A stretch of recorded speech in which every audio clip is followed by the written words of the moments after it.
ICT corner থেকে সবাইকে স্বাগতম জানাচ্ছি। আপনারা অনেকেই রিকোয়েস্ট করেছিলেন রাজস্ব বৃত্তির জন্য একটি টিউটোরিয়াল তৈরি করতে। আপনাদের অনুরোধের প্রেক্ষিতে মূলত ভিডিওটি করা। যদিও ইতিমধ্যে অধিকাংশ প্রতিষ্ঠান রাজস্ব বৃত্তির তথ্য এন্ট্রির কাজ সম্পন্ন করেছে, তারপরেও যারা এখনো শেষ করতে পারেননি, আপনারা আগামী 25/5/2026 তারিখের মধ্যে এই কাজটি সম্পন্ন করবেন। চলুন আমরা রাজস্ব বৃত্তির তথ্য অনলাইনে এন্ট্রির প্রক্রিয়া এবং করণীয় সম্পর্কে দেখে নিই। আমরা গুগলে ডিএসএসি স্কলারশিপ MIS এটা লিখে দিলেই চলে আসবে, যে বিষয়টি আমি আগের ভিডিওগুলোতেও বলেছি। আমরা ক্লিক করে দেওয়ার সাথে সাথে প্রথমেই যে অপশনটি আসে, বৃত্তি মাধ্যমিক ও উচ্চশিক্ষা অধিদপ্তর, এখানে আমাদের ক্লিক করে দিতে হবে। ক্লিক করে দিলে আমাদের বৃত্তির কার্যক্রমের জন্য যে ইউজার আইডি এবং পাসওয়ার্ড আছে সেটি দিতে হবে এবং ক্যাপচা সঠিকভাবে দিয়ে আপনাদের লগ ইন করতে হবে। এখানে মনে রাখা ভালো, বৃত্তির কাজগুলো আপনারা সাপ্তাহিক ছুটির দিন ব্যতীত অফিস চলাকালীন সময়ে এন্ট্রি করার চেষ্টা করবেন, তাছাড়া কিন্তু অনলাইনে আপনারা প্রবেশ করতে পারবেন না। সো এটি হচ্ছে রাজস্ব বৃত্তি অর্থাৎ বোর্ড বৃত্তির ওয়েবসাইটের একটা ইন্টারফেস।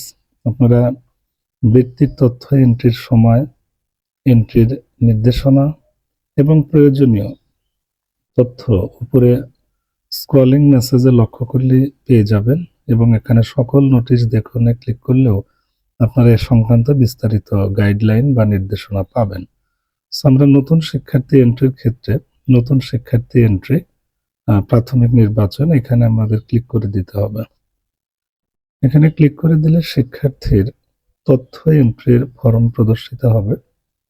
অবশ্যই তথ্য এন্ট্রির পূর্বে প্রয়োজনীয় নির্দেশনাগুলো ভালো করে পড়ে নেবেন, কারণ কিছু কিছু তথ্য এন্ট্রি করা হয়ে গেলে সেগুলো কিন্তু এডিট করা যায় না। বিশেষ করে অর্থ বছরটা আপনি যদি ভুল এন্ট্রি করেন, সেক্ষেত্রে কিন্তু পরবর্তীতে এটি এডিটের সুযোগ রাখা হয়নি। সো আমরা এখান থেকে শিক্ষার্থীর ভর্তির শিক্ষাবর্ষ দিয়ে দেবো। আমি জাস্ট একটা ডেমো দেখাচ্ছি।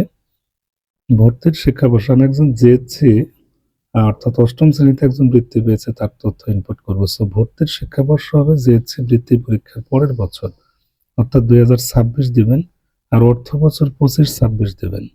বৃত্তির ধরন জেএসসি, আর এখানে বৃত্তি পরীক্ষা জেএসসি, বৃত্তির ধরন মেধাবৃত্তি, আর বোর্ড যে বোর্ড থেকে বৃত্তি পেয়েছে আর উত্তীর্ণ হয়েছে কোন সালে, যেহেতু 25 সালে জেএসসি পরীক্ষা বা বৃত্তি পরীক্ষা হয়েছিল, সো 25 সিলেক্ট করে দেবেন। এখানে তারপরে শিক্ষার্থীর রেজিস্ট্রেশন নাম্বার দিবেন, তার প্রবেশপত্র দেখে দিয়ে বৃত্তির তথ্য যাচাই অপশনে ক্লিক করবেন। সকল তথ্য সঠিক থাকলে যাচাইটি সঠিক দেখাবেন। এরপরে অন্যান্য তথ্য দিবেন।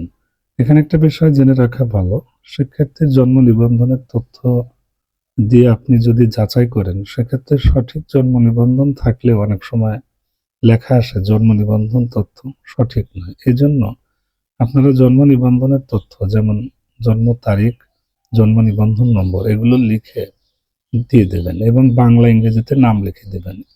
আর শিক্ষার্থীর জন্ম সনদটি ভেরিফাই করার চেষ্টা করবেন না, তাহলে বারবার ভুল দেখাবেন। আপনারা জাস্ট জন্ম নিবন্ধন নম্বর, জন্ম তারিখ, শিক্ষার্থীর নাম বাংলা ইংরেজি এগুলো লিখে দিয়ে জাস্ট অন্যান্য তথ্য রেখে সেভ করে দিলেই এটা সংরক্ষণ হয়ে যাবে।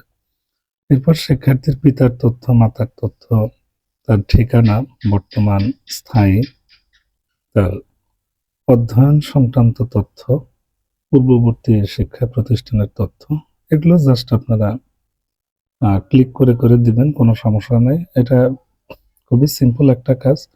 শুধু ঝামেলায় পড়বেন শিক্ষার্থীর জন্ম নিবন্ধন তথ্য যাচাইয়ের ক্ষেত্রে, সেখানে আপনারা যাচাই না করে সবকিছু লিখে দিবেন, ঠিক আছে? সেভ নেবে, কোনো সমস্যা নেই, আমরা এভাবেই করেছি। তো শিক্ষা সংক্রান্ত তথ্য দিবেন। এখানে পূর্ববর্তী শ্রেণী, যেহেতু অষ্টম শ্রেণীতে বৃত্তি পেলে সে এখন নবমে পড়ে, সো জেএসসির ইনফরমেশনটা দিবেন এবং জিপিএ 5 এর ঘরে জিপিএ 5 বা জিপিএ ধরনের 5 বা 4 এরকম লিখে দেবেন। এটা খুব একটা গুরুত্বপূর্ণ না। এবার অভিভাবকের যে তথ্য, আপনি অভিভাবক হিসাবে যাকে সিলেক্ট করবেন, পিতা বা মাতা, সিলেক্ট করলে তার তথ্য অটোমেটিক্যালি এখানে চলে আসবে। এটা আপনাকে লেখার কিছু নেই। এবার হিসাবধারী তথ্য দিবেন। এখানে অবশ্যই আপনাদেরকে শিক্ষার্থীর নামেও স্কুল ব্যাংকিং হিসাব দিতে হবে। আর যদি পিতামাতার নামে দেন সেক্ষেত্রে যৌথ অ্যাকাউন্ট দিতে হবে। যেমন অ্যাকাউন্ট হোল্ডার শিক্ষার্থীর পিতাও থাকবে এবং সেখানে শিক্ষার্থীর নামও থাকবে। সো আপনারা এই ঝামেলায় না গিয়ে সরাসরি শিক্ষার্থীর নামে স্কুল ব্যাংকিং হিসাব খুলে দিবেন। শিক্ষার্থীর নিজ নামীয় হিসাব, সেটাই সবচেয়ে ভালো হবে। এখানে শাখা, ব্যাংক, শাখা এগুলো সিলেক্ট করলে অটোমেটিক্যালি রাউটিং নম্বর চলে আসবে। শিক্ষার্থীর নাম যেভাবে গেজেটে আছে ঠিক সেভাবেই নাম দিয়ে দিবেন। সঠিক তথ্য থাকলে এগুলো মিলে গেছে দেখাবেন এবং অ্যাকাউন্ট নম্বর এগুলো যাচাই করবেন। তো এটা হচ্ছে ব্যাপার।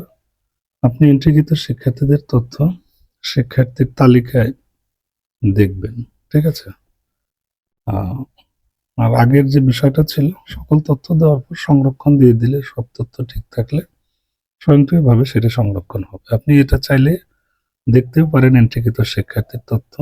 সো আমি একজন শিক্ষার্থীর তথ্য এন্ট্রি করেছি, তার তথ্য এখানে প্রদর্শিত হচ্ছে। এখন এই শিক্ষার্থীর তথ্য আপনারা আপডেট করবেন কিভাবে? যদি কোনো ভুল থাকে সেক্ষেত্রে আমি আগেই বলেছি, শিক্ষার্থীর তথ্য আপডেট অপশনে গিয়ে এন্ট্রিকৃত শিক্ষার্থীর তথ্য আপনারা সংশোধন করতে পারেন। তবে আপনারা এখানে শিক্ষাবর্ষ অর্থ বছর যে 25-26 এটা আপনারা কিন্তু অবশ্যই দিয়ে এন্ট্রি করবেন। অর্থ বছর এডিট করার কোনো সুযোগ নেই। আপনারা ভর্তির শিক্ষাবর্ষ যদি ভুলও হয়ে থাকে, কেউ যদি 25 দিয়ে এন্ট্রি করে থাকেন, এখন এডিট করে সেটি 26 করতে পারবেন, সমস্যা নেই। সো দেখেন এখানে সব তথ্যই এডিট করা যাচ্ছে, শুধু অর্থ বছর ব্যতিরেকে। সব তথ্য সঠিক থাকলে এখানে যাচাই দেখেন, সকল তথ্য সঠিক থাকলে এরকম বার্তা প্রদর্শিত হবে যে সব ঠিক আছে এবং গেজেটের সাথে মিলেছে। তারপরে যে শিক্ষার্থীর ব্যক্তিগত তথ্য এগুলো আপনারা আগে যেভাবে দিয়েছেন, এখানে যদি কোনো ত্রুটি বিচ্যুতি থাকে এটা সংশোধন করতে পারবেন। মোট কথা, অর্থ বছর ব্যতীত অন্যান্য সকল তথ্যই আপনি এডিট করার সুযোগ পাচ্ছেন বৃত্তির ক্ষেত্রে, কিন্তু উপবৃত্তির ক্ষেত্রে কিন্তু এবার প্রথম পাতা এডিটের সুযোগ রাখা হয়নি। আপনারা অনেকেই বৃত্তি এবং উপবৃত্তি দুইটা বিষয় নিয়ে একটু গুলিয়ে ফেলেন। উপবৃত্তি মূলত 6, একাদশ, আলিম এদের এন্ট্রি হচ্ছে, আর বৃত্তিটা হচ্ছে যারা বিভিন্ন বোর্ড থেকে ট্যালেন্ট পুলে বা সাধারণ গ্রেডে বৃত্তি পেয়েছে তাদের তথ্য। যাই হোক, এখানে যদি হিসাবের তথ্য ভুল থাকে সেটাও আপনি এডিট করে দিতে পারবেন, ঠিক আছে? আপনি যাচাই করলে এটা সঠিক দেখাবে। দেখেন, মানে তথ্য যদি আপনি সঠিক ইনপুট করেন তাহলে সফটওয়্যার ওকে দেখাবে। তো সংরক্ষণ দিয়ে দিলাম, তো তথ্য আপডেট হয়ে গেল। এখন বৃত্তির এন্ট্রিকৃত শিক্ষার্থীর রিপোর্ট আপনারা কিভাবে প্রিন্ট করবেন সেটা দেখে নিই। রিপোর্টে ক্লিক করলে শিক্ষার্থী রিপোর্টে যাবেন। এখানে কিছু অপশন ক্লিক করে নেবেন, মানে কোন সালের বা কোন অর্থ বছরের কোন শিক্ষাবর্ষের রিপোর্ট প্রিন্ট করতে চাচ্ছেন, কোন শ্রেণীর, সেগুলো সিলেক্ট করে দিয়ে খুঁজুনে দিয়ে দেবেন। তো দেখবেন যে অটোমেটিক্যালি রিপোর্টটা কিন্তু চলে আসবে। শ্রেণীটা সিলেকশন দিয়ে দেবেন। এখন রিপোর্ট দেখুন, লক্ষ্য করেন সাথে সাথে পিডিএফ ফাইলটা কিন্তু চলে এসেছে। এটি হচ্ছে এন্ট্রিকৃত শিক্ষার্থীর রিপোর্ট। এটা আপনারা পিডিএফ ফাইল হিসাবে সেভ করতে পারেন এবং ভবিষ্যৎ প্রয়োজনে এটি একাধিক কপি প্রিন্ট করে প্রতিষ্ঠানে সংরক্ষণ করবেন। মোটামুটি এটাই হচ্ছে প্রসেস আর কি, ঠিক আছে? সবাইকে অনেক অনেক ধন্যবাদ জানাচ্ছি। আর বৃত্তির তথ্য কিন্তু আসলে উপজেলায় প্রেরণের কোনো অপশন নেই। উপবৃত্তির তথ্যগুলো আমরা যেভাবে উপজেলায় জমা দিই, বৃত্তির তথ্য কিন্তু এই ধরনের জমা দেওয়ার কোনো সুযোগ নেই। জাস্ট আপনি বৃত্তির সার্ভারে তথ্যটা এন্ট্রি করলেই মূলত এর কাজটি শেষ। মোট কথা, বৃত্তিপ্রাপ্ত শিক্ষার্থীর তথ্য বৃত্তির ওয়েবসাইটে আপনারা এন্ট্রি করবেন এবং সেই রিপোর্টটা জাস্ট প্রিন্ট করে রাখবেন।